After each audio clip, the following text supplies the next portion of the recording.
Greetings from Tokyo, my dear friends. This is Daisuke, and I very much hope that this video finds you well and in very good spirits wherever you are in the world. And today, if you don't mind, I would like to make another video on the works of that great Japanese filmmaker and artist known as Beat Takeshi or Takeshi Kitano. Now, as some of you may know, over the course of the past couple months or so, I have had the great honor to talk in a number of videos about my feelings on the works directed by Takeshi Kitano. And it's been a really fun opportunity for me to revisit a number of these, as the filmmaker Takeshi Kitano is one of my favorites. And his body of work is truly extraordinary and outstanding, and highly individualized in the form of his very discerning and very identifiable style that he brings to every film that he has directed. That Kitano style is very hypnotic and very controlled, and also it is very precise. Also, through that precision and control, he shows us the world of the chaotic, and that chaos brings with it the sense of the humorous and the funny and the comedy, which, as we know, is a reflection in many ways of the great roots of Beat Takeshi, the performer, artist, entertainer, and comedian. But also this cinematic chaos gives way to the sense of the horrific, and also the violent, and also the brutal and the unforgiving, which is another aspect of this Kitano persona that we have seen expressed in many a film directed by Takeshi Kitano. This ability of Kitano to bring together so many styles and so many tones into a single expression of cinematic output, I think, is one of the extraordinary things about him. They are very myriad, they're very complex, and utterly entertaining. And so, as I say, it has been my great pleasure and honor to share with you some thoughts about his great works. And now, if you don't mind, I would like to share with you a ranking of the films leading up to what I consider to be my favorites of the Kitano filmography. Now, before we get into the actual list itself, let me say that these lists are very difficult for me to put together. And I say this because every time I put one together, I tend to want to change the order, or maybe the next day I might have a different order depending on my mood and how I'm feeling on a particular or given point in time. So if you ask me this question, say a couple days from now, chances are my list might change. Also, I should say that the films that maybe emerge on the sort of lower end of the list is not, those aren't films that I hate. In fact, I think they're really quite marvelous and splendid. It just so happens that they fall on this part of the list. So just because a film falls at the very end of the list doesn't mean that I hate it, but it's just that there were a number of other films that, for certain reasons, maybe I wanted to place a little bit higher. So for those and other reasons, I think these lists pose quite a challenge for me, to be perfectly honest. But at the same time, I think they can be fun, and they also can be a great place for starting a conversation or discussion. And of course, you as cinema fans and as fans of Kitano films, you, I know, will have your own list. And if this provides an opportunity for me to share my list with you, and then you to share your list with me in turn, then I think that's a great opportunity for me, and I welcome that. So in any event, my friends, with all those points made on a preliminary basis, let me now share with you my favorites from the filmography of Takeshi Kitano. So let me start with number 18. And before I mention this, I should say once again that just because it falls in 18th place on this list doesn't mean that I hate the film. I think it's a really fine film, in fact. It just so happens that there are other films that fall a little bit higher on the list. But with that, my friends, let me start with this. And the release dates, or the dates that I will mention, will be referring, as far as I understand it, to the Japanese release dates. So the first film here, which is number 18 on my list, is from 2015, the release date. And this is Ryuzo and the Seven Henchmen. I think this is a really fine example of later period Kitano, and it provides a great opportunity for Kitano to re-explore the Yakuza genre, but in a different lens, looking back through the perspective of aging and time, and the way that this affects not just the characters, but also the outlook on this way of life, and I think in a meta way, the outlook on the genre itself in the hands of Kitano and otherwise. So in many ways, this is a very contemplative film that has, I think, a very personal feel and edge to it. It also provides a great opportunity for this wonderful ability for Kitano to blend various tones of the somber and the humorous in one seeming brushstroke, which I think is quite marvelous, and is also very entertaining and very funny. And it is filled with, I think, a very colorful and larger-than-life characters that fill the tapestry to the brim. So, as I say, this is number 18 on my list, but it doesn't mean that it is a film that I dislike. On the contrary, I like this one very much. This is Ryuzo and the Seven Henchmen. Next is the film that is number 17 on my list, released in 2008 in Japan, and it is this film, Achilles and the Tortoise. This is a film that is a dramatic film, and we have seen a number of dramatically focused films from the output of Kitano's cinema. This is another great example of this, because we are dealing with the span of a life of a particular individual and the way that art has affected his life and his outlook, and through various situations of prosperity and also hopelessness, and every mode of human experience in between. And so in many ways this is a very epic tale, but it is also presented in extremely intimate tones, and also provides the opportunity for that wonderfully quirky dynamic that Kitano is so lovingly able to bring to the proceedings.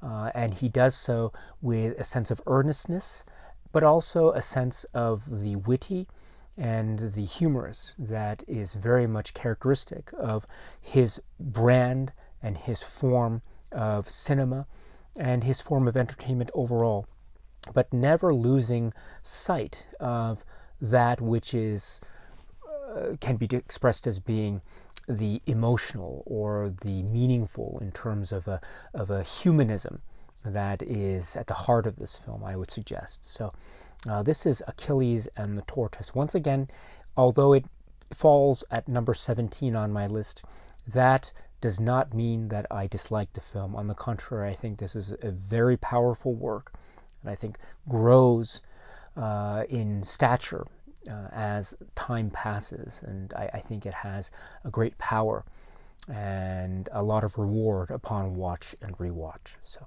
this is Achilles and the Tortoise. Next is number 16, and this was released in Japan in 2007. In English, this is called Glory to the Filmmaker. I really love this film because it is such a wonderful crystallization of the type of variety that Kitano, the filmmaker and entertainer, seems to be concerned with.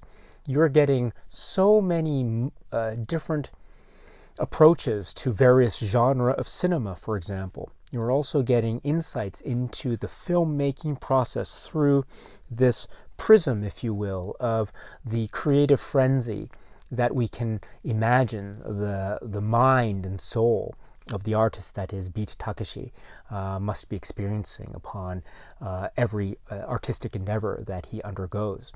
So, but also we get the ever witty, the ever lively comic tones of Beat Takeshi. He is always there. He is always present. And while he seems to be paying homage to various modes of cinema, and he does so with a great loving care that he is capable of bringing to his cinematic lens, he also brings with it the sense of the comedy and entertainer values that are very reminiscent of his roots as a comedian, as also as a sketch comedian artist. That is very much part of the Japanese comic tradition that is still alive to this very day. So there's a lot here to love and appreciate.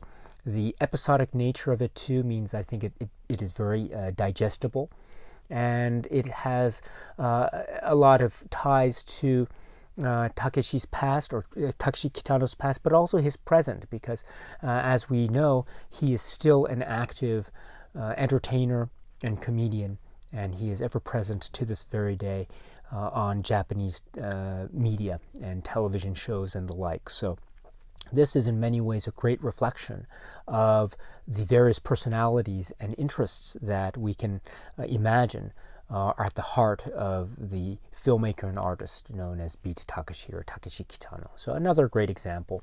Again, this is at my number 16, but in no way do I want to suggest that it is, in my view, a film that I dislike. I enjoy this very much. This is the film Glory to the Filmmaker. Number 15, and this was released in Japan in 2005. Takeshi's. This is one of the most challenging films, I think, that exists in the Takeshi Kitano canon. This is very absorbing, and it is very hypnotic. It is also very enigmatic and very mysterious, and I don't think it reveals its secrets with ease. It is a film, in my personal view, needs to be watched and rewatched. It needs to be approached with varying degrees of perspective and a certain sense of the examining eye, if you will, of a viewer on a given day. In other words, it is a film that I think is very much a challenging and thought-provoking film that is also mystifying and enigmatic and quite confusing, I think, on many levels. But that is not a bad thing, because as we know, Kitano is very reflective of differing tones and viewpoints and approaches and perspectives when it comes to entertainment and cinema. And I think this is in many ways an attempt to represent in the cinematic form that sense of the chaotic. And in those ways, I think this is a wonderful emblematic expression of chaos in cinema as viewed through Takeshi Kitano or Beat Takeshi. And that alone, I think, is a very powerful dynamic because it leads to many different parallel avenues that I think can coexist but also can clash and destroy each other at the same time. So there's a lot of possibility that's going on all at once, which is my, I think, very long-winded way of trying to say that this is indeed a very challenging and thought-provoking work. This is number 15. This is the film Takeshi's. Number 14, and this is a film that was released in Japan in 1995. The film is Getting Any. Minna yatteru ka. This is another example of Beat Takeshi or Takeshi Kitano trying to express something that is akin to or primarily linked with, that aspect of his persona that is involved with the comic, comedian, entertainer aspect. And therefore, this film can be said to be an attempt in cinematic form to be a reflection of the type of comedy that Beat Takeshi, the comic entertainer, is known for in Japan. He was known for it around the time that this was made in the 90s and before, and he's still known for that type of comedy today.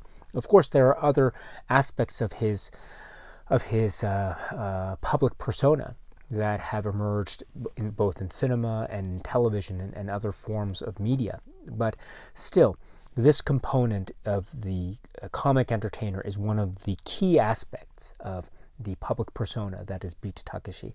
And in that way, this film is very important because it is, as I suggested, a cinematic expression of this comic persona.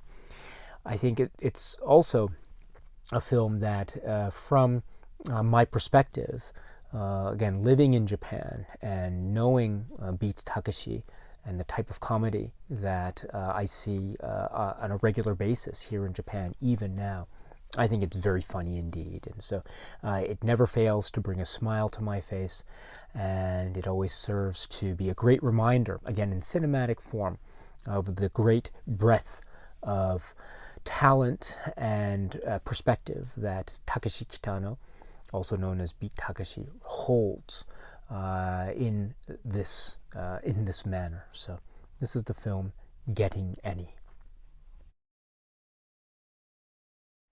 Number 13, and this is released in 2002. The film is Dolls. What a haunting experience this is as a view to watch this film. It remains a very tragic, somber film that is also a film that is quite sophisticated when it comes to its narrative structure. We have various characters that are coming together with certain conceits of plot and character that create this texture of an overall narrative, but still giving room for each of the various stories to progress in their own way. Plus, it's not just a tour de force of narrative construction, but it is also a visual treat. It is beautiful, but its beauty also has connections with Japanese literature and other artistic traditions.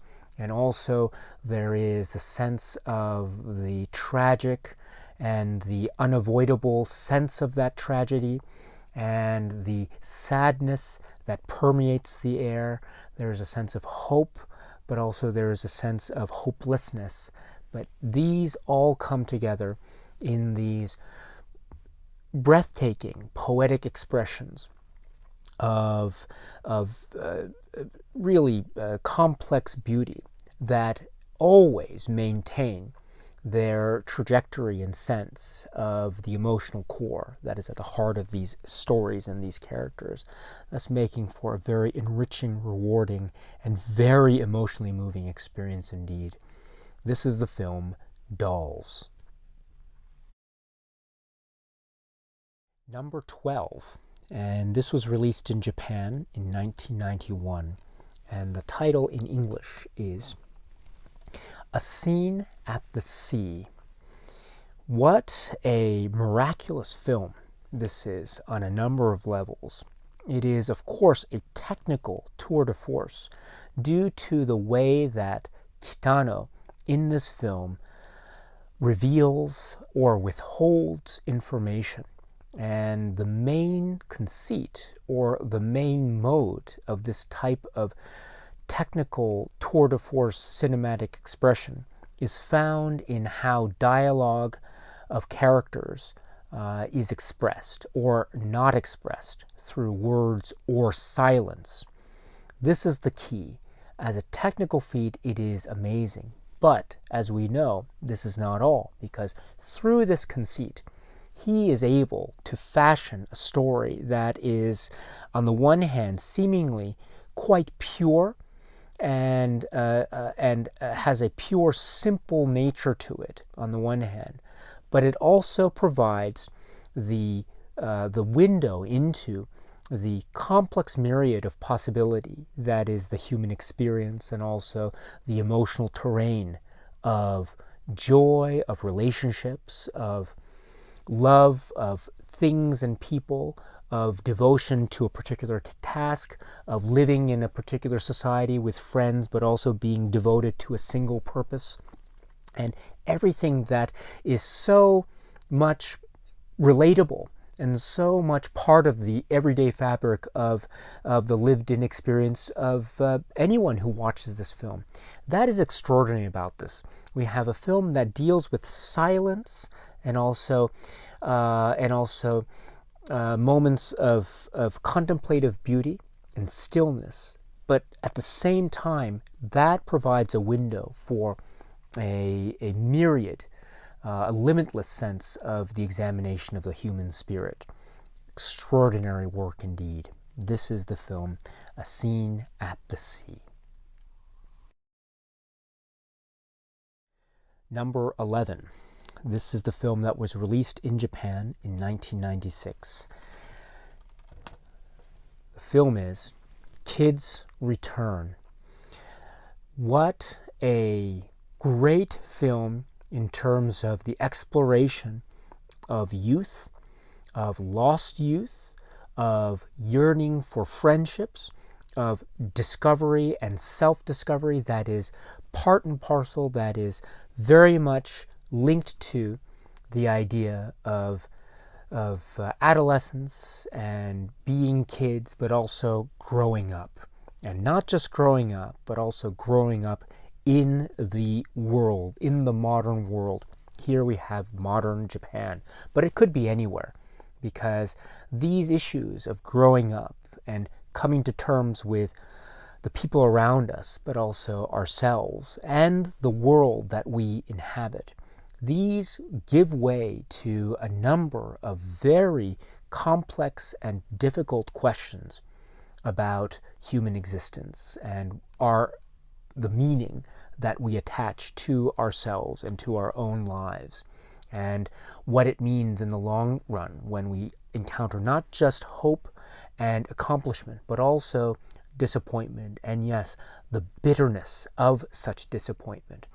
Along the way, of course, we never lose track of that sense of, for lack of a better phrase, that sense of the Kitano in this world that's being portrayed. There's the dramatic, there's the quiet, contemplative poetry of the examination of the human spirit. There's also that wonderful sense of camaraderie and friendship that is linked to a sense of childhood and nostalgia that is also, as we understand it, I think very much borrowing from or otherwise a respectful examination or being influenced by aspects of maybe Kitano's own life.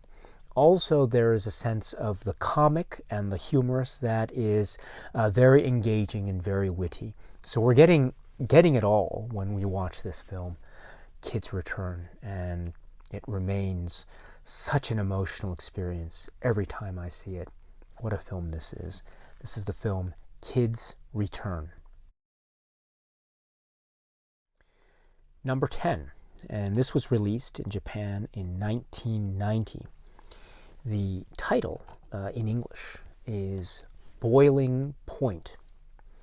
Boiling Point is another miracle of cinema from the world of Kitano. And it is so because it is a film that is very much about things and consequence. It's about action and reaction. And it's also about the minutia and day-to-day stuff of human interaction, of a group of men that are adults in this world, but they also have this childlike camaraderie that is reminiscent of kids growing up, kids in the playground. But their actions, being adults, have potentially quite dramatic consequences, and they lead to these almost outrageous developments of plot and character that become funny and humorous and violent and shocking all at the same time. This is one of the great strengths of the films of Takeshi Kitano. And Boiling Point, my goodness, what an explosive example of Kitano's cinema this is. It comes, of course, in the earlier part of Kitano's filmography, and yet we see, even in this early part, this sense of wanting to explore the form, wanting to experiment. There are moments of really quite bold experimentation with the cinematic style, and yet there are also there's also the sense of the serene and the quiet and the contemplative character moments, which give us, the viewers, that further indication of who these characters are, thus allowing us to sympathize and go along with their journeys, every one of them. And we go along to the very end and all the chaos that ensues along the way. It's funny and violent, and it is another great example of the genius of Takeshi Kitano. This is the film Boiling Point.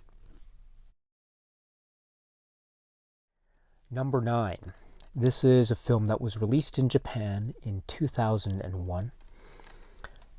The film is Brother. Brother is a very, I think, bold and earnest attempt at a lot of things. It feels new because where it falls in the Kitano filmography, it is a place where we understand that Kitano, the filmmaker and artist, is trying to do something in terms of examination of different cultures and different languages.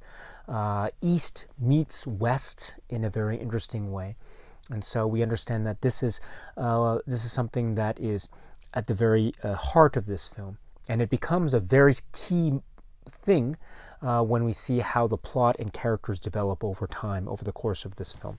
So this is one aspect which I think makes it bold and inventive in the context of Kitano's filmography.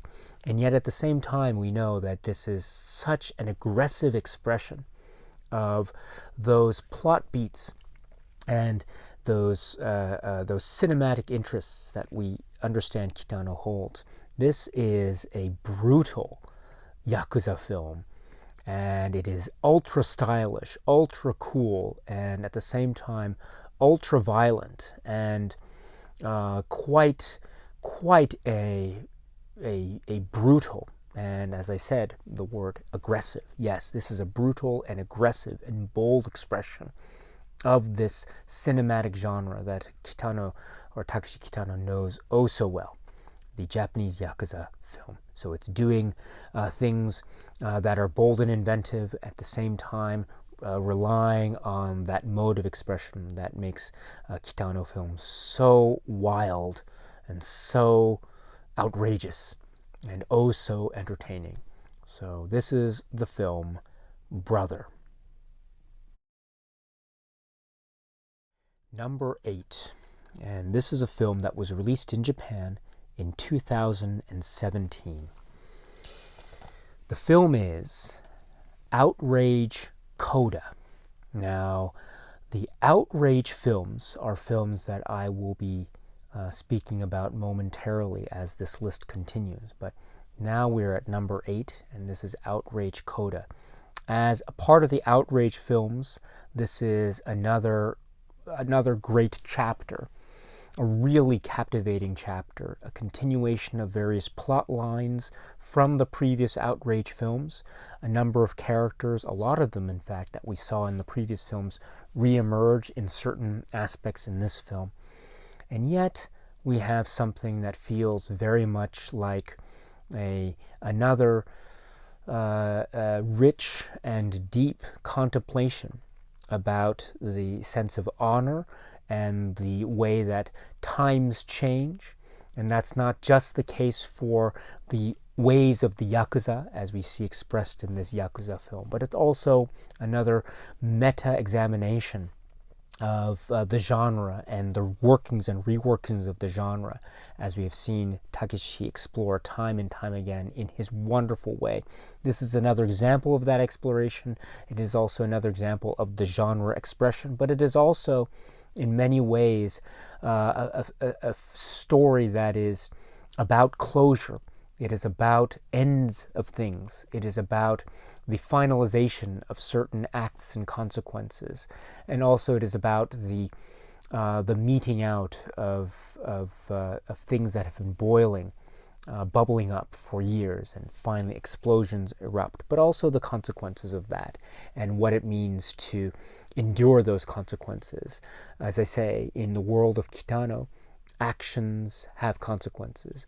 Things have reactions to them, and this is a great example of this. Things happen, but things also have ends. And my goodness, what an expression of those feelings of things coming to an end that we get here.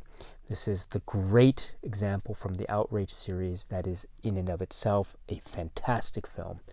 Outrage Coda. Number 7, and this was a film that was released in 2012 in Japan. This is another outrage film. This time it is Outrage Beyond, or Beyond Outrage as it is often known in English. This is the second film in the Outrage series, and as far as Yakuza films go, my goodness, what an explosive, highly charged, high-octane Yakuza thriller.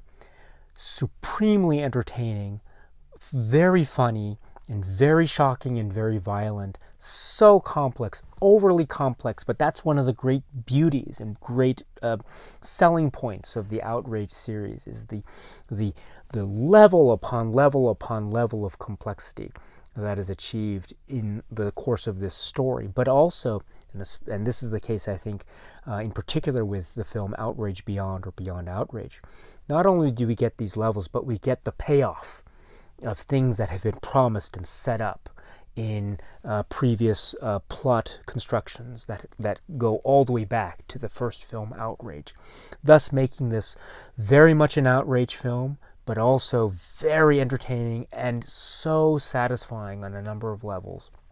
A great example of the Yakuza genre entertainment in the hands of Kitano during these later years of his filmography writ large. So entertaining, so magnetic, volcanic, and oh yes, another magnificent example of Takeshi Kitano at his very best. This is the film Outrage Beyond. Number 6, and this is a film that was released in Japan 2010. Outrage. Now, I had to put these films together close in proximity on this list. So this is at number 6, Outrage Beyond or Beyond Outrage number 7, and then Outrage Coda at number 8. Not only is there this strong sense of continuity between and among the films, even though they do also operate in their own ways as separate entities. But there is a sense of cohesion and collectiveness and development that is also quite undeniable. And so Kitano has achieved this brilliant trilogy that also is made up of components that stand so well on their own. Of course, there are plot strands and characters that carry over from film to film. That is undeniable as well, thus making the sense of cohesion and collectiveness even stronger. And thus the feeling on my part as to wanting to have them grouped together for purposes of a favorites list. But at the same time, we are dealing with separate entities. And among those separate entities, we have outrage. And this is where the outrage beat and drive emerges.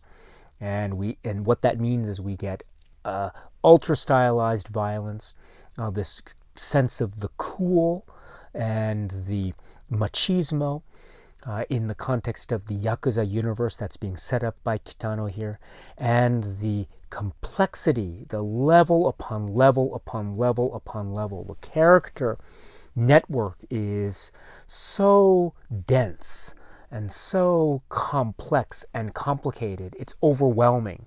And that's one of the great things about it, because you're trying to figure out who's who and what's what in this topsy-turvy universe, of chaos and destruction and violence and loyalty, but also betrayal and also deception and love and hate and life and death. And this is all expressed in this utterly captivating Kitano way.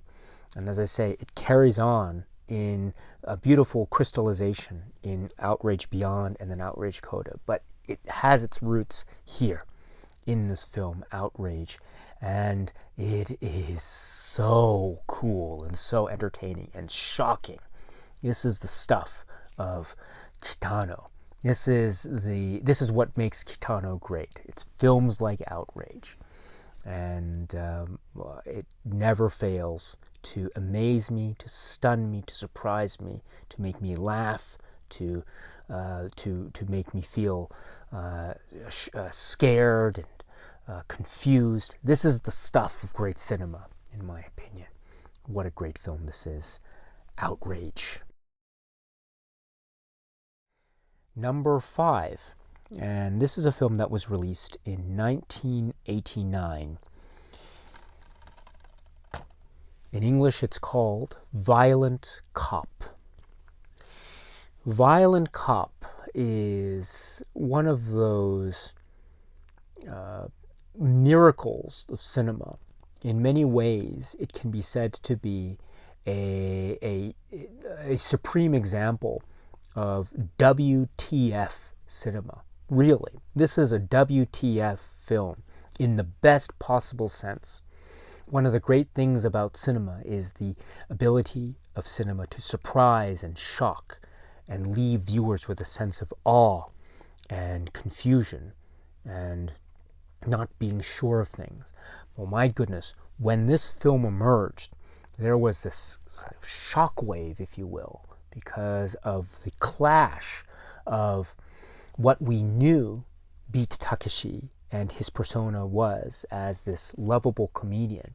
And then suddenly he comes out with this film that is very much it's a violent film, and it's quite shocking in that regard. But the more we examine it and the more we live with it and experience it, the more we realize that this is indeed, it can be said to be very much consistent with what we have seen from Beat Takeshi all along, thus making this such a fascinating ride.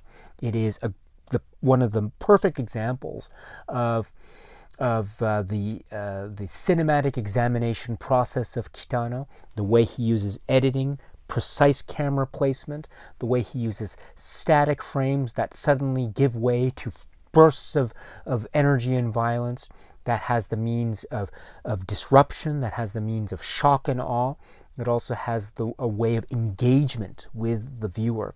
This is the stuff of great cinema, my friends.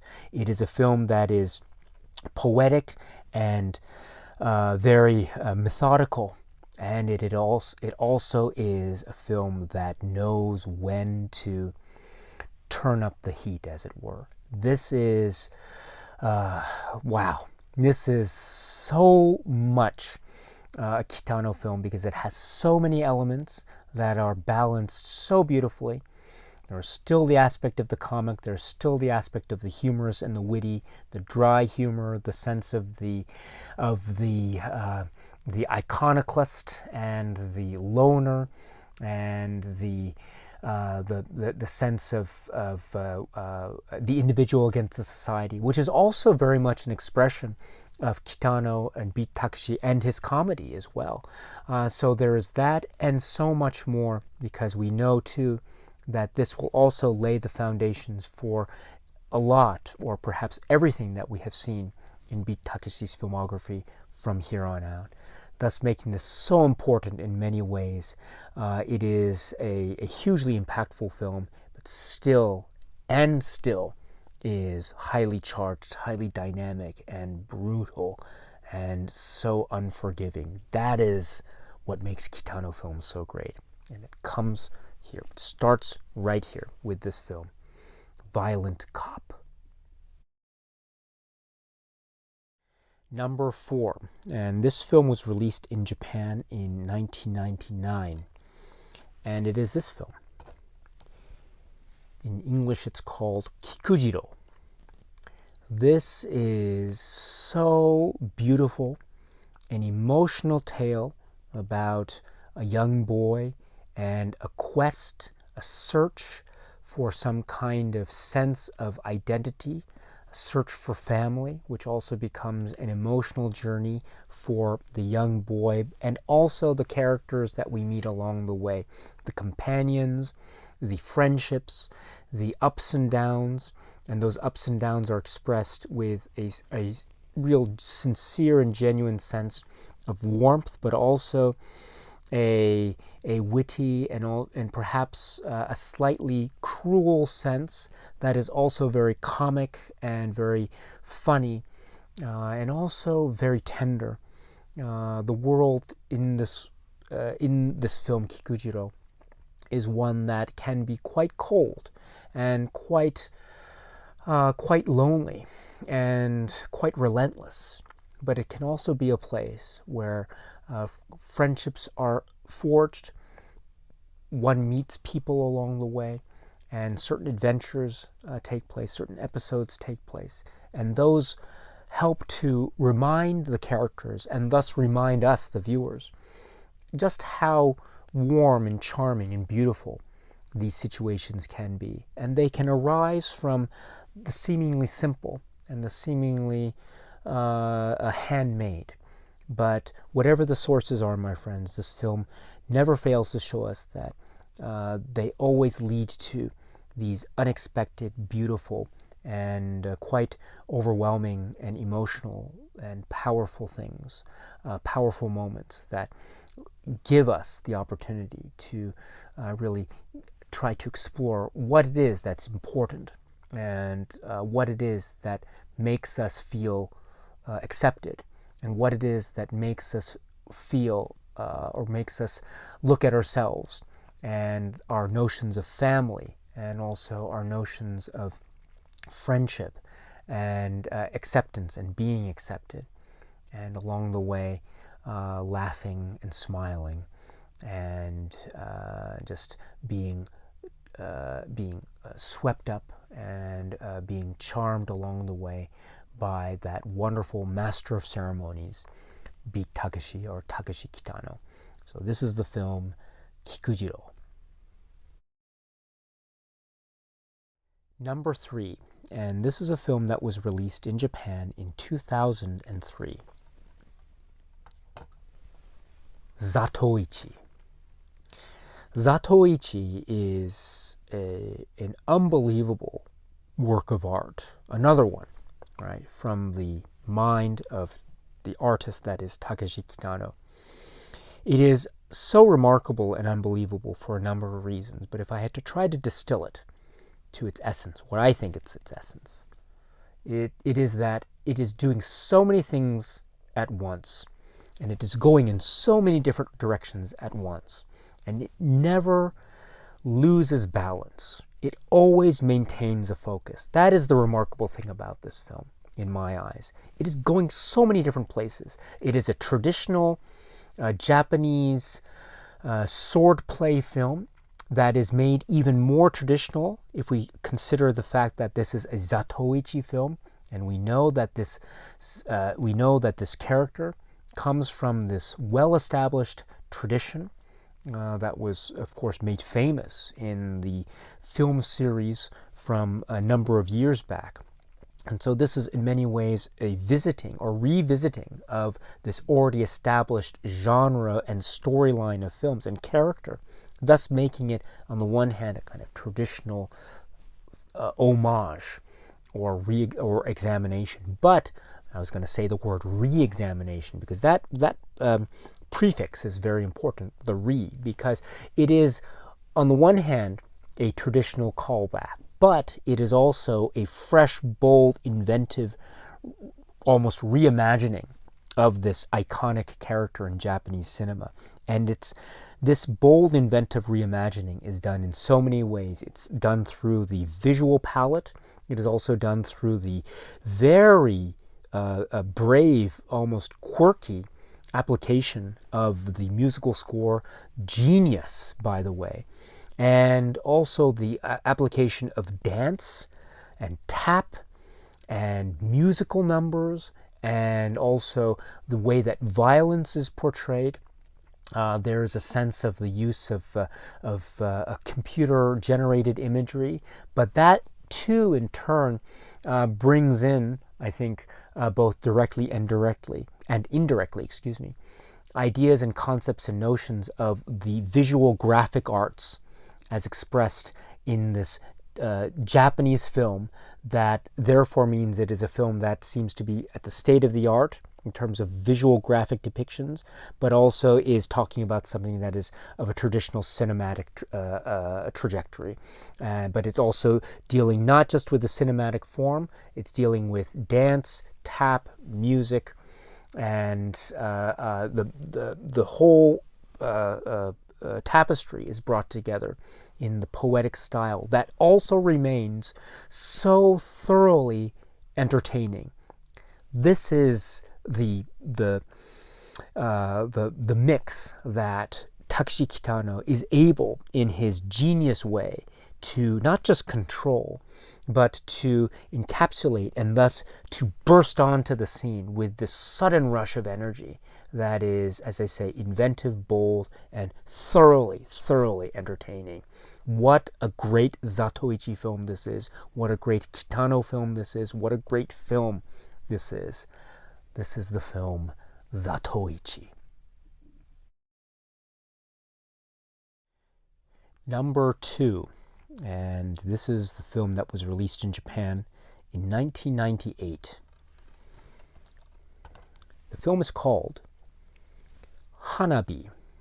And up to now, I have tried to explain in these brief descriptions of the films the notion of how Beat Takeshi or Takeshi Kitano is able in cinematic expression to combine many different modes and styles in a variety of films that he has made.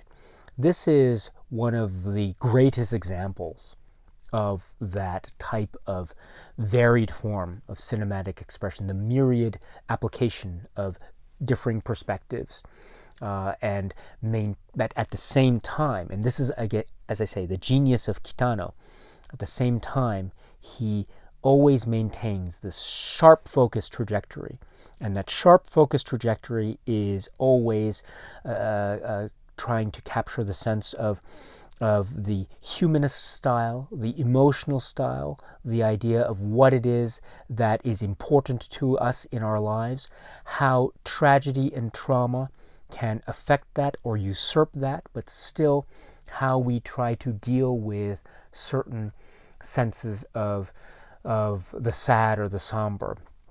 or the tragic, or the sudden impending nature of that thing which is part of everyone's human existence, and that is death. And so this has all that, and yet it creates this room for different, as I say, perspectives. We have the visual arts explored. We have the notion of violence and time. We also have the notion of effect and consequence. And effect and consequence is expressed not just in terms of plot and plot development and how violent actions lead to these very dramatic consequences for purposes of the plot, but also how that affects character and how that affects the spirit of these characters that are occupying the world that is being created by Takeshi and company. And so we have all these setups that are very methodically and meticulously developed and established and built upon over the course of the running time. And it's not just a linear progression, but it's also very much a jigsaw-like puzzle in terms of space and time. And this is also a really beautiful thing that Takeshi does here. He is building things up slowly in terms of information, plot, character, but also time and temporal difference.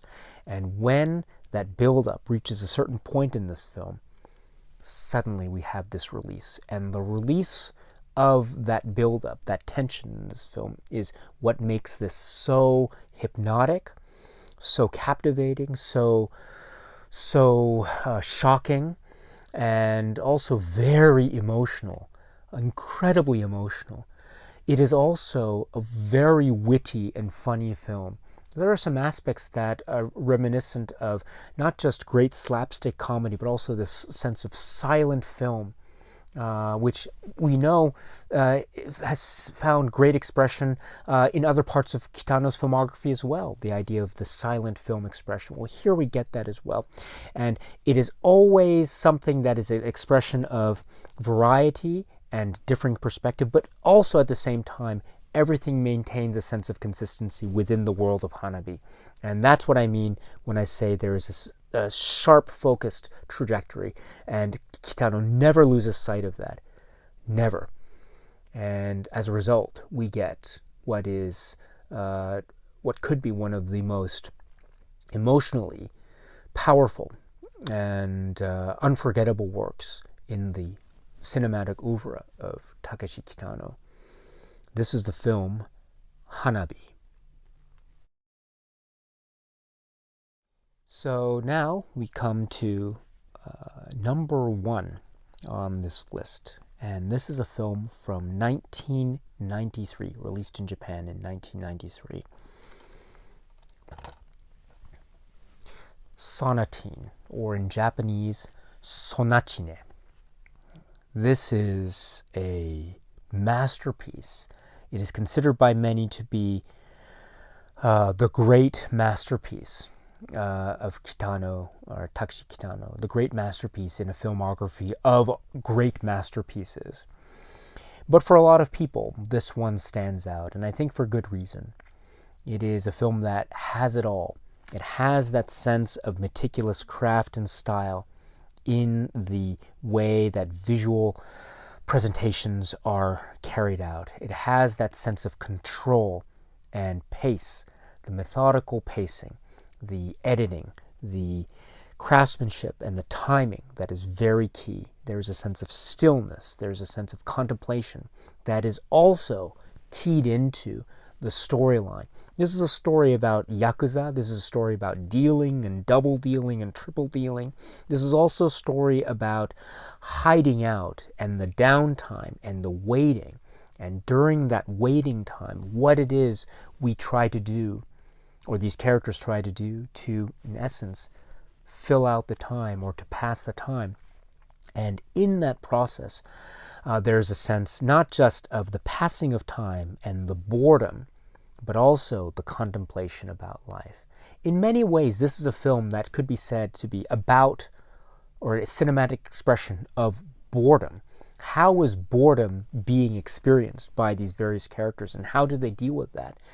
But that is one of the great things about this film, because it is a film that could be said to be about boredom, but it is, on the contrary, anything but in terms of the film itself. This is a bold, exciting, and visually arresting film, and it's amazing how much of a surprise, or how many surprising turns it takes. Now, I'm not talking specifically about plot twists or anything of that sort. I'm talking about the types of things that it's trying to do within the bounds of the genre, which is arguably the Yakuza genre, or the Japanese gangster film genre. What it's trying to do within the bounds of that genre, which is a great genre, by the way, it's trying to do things within that genre to maintain a sense of consistency within that genre. And at the same time, it is exploding out in different avenues. And it is that explosion outwards into different avenues is that sense that I think creates what I termed the surprising turns of this film. That way, it becomes a film that is ever rewatchable. It is a film that is so highly inventive. It is a film that is clever and witty. It is funny, but it is also brutal and cold, but it is also warm and delightful and charming. Then suddenly it can turn into something very, very tragic and very catastrophic. That is the great thing about this and Kitano's films overall. There's a way that it can lead us into one direction, but then it can turn into something completely different. And it's that turn that can be said to be parallel, but also clashing. Things happen at the same time. They coexist, and yet they can't exist at the same time. There is this paradoxical element that creates this feeling of being going in many different directions at once, but it never loses sight of the purpose of the film, or the trajectory, or the essence. This is the true genius, I think, of Kitano, Takeshi Kitano, beat Takeshi. And it's a reflection of his many different concerns. He has different concerns all the time as an artist, as a visual artist, and also as a performer, as a dancer, as a comedian, as an entertainer, and also as a filmmaker. As a filmmaker of stories and tales like Sonatine, like Sonatine, that have a pulse in many different modes and styles, and yet still at the same time creates this overall sense of consistency and trajectory, leading us to something that is both wondrous and beautiful and poetic, and also inexorable and shocking and bloody and violent, and also funny and witty and laugh out loud humorous, and also something that is genuine and earnest and emotional. It's all here, my friends. It's all here. You can find it in so many other Kitano films, and you can find it in this, which is one of the great examples of that. Perhaps to a lot of people, the supreme example. This is the film Sonatine. My friends, that is the end of the list. So thank you very much for sticking around to the very end. I very much appreciate it. And as I say before, this is a list that could change on a given day, depending on my mood and where I find myself in a given point of time. So, but just as where I find myself right now, this is the list. And I should, again, re-emphasize that even though a film might have been found, say, on the lower part of that list, does not mean that I dislike it. On the contrary, we're dealing with a full-bodied, robust filmography of Kitano, Takeshi Kitano, where arguably every single film by him is a brilliant work, and each has its own way of being very thought-provoking, very engaging, and very entertaining. So they are all great, my friends, in my view. It just so happens that for purposes of this list, films had to fall in a certain order, at least, as I say, based on how I feel at this point in time, which I acknowledge could change on a given day. But that's the That's the thing with lists, but also that's the fun thing about lists. And so, with that spirit, my friends, if you agree or disagree, whatever the case may be, my friends, that is completely okay. And that is my way of inviting you, if you are interested, to please share with me in the comment section below your own favorites. What are your favorite Takeshi Kitano films, Beat Takeshi films? Please feel free to share with me your own perspective in the comment section below. As always, I would love to hear what it is you have to say, my dear friends. Okay, so that's it. And so thank you so much for your time. I very much appreciate it. And here's hoping that we may see another Takeshi Kitano film in the future very soon. I can't wait for that day, my dear friends. But until then, we of course have all these great films from Kitano to enjoy and to watch and rewatch. And so I will certainly be doing that. I hope you will be doing the same. And so in that spirit, my friends, let me say thank you. And until we meet again, please be happy and healthy and well. And please keep on watching a lot of great, great movies. Thank you so much, as always, for your time. Stay strong, stay safe, and cheers.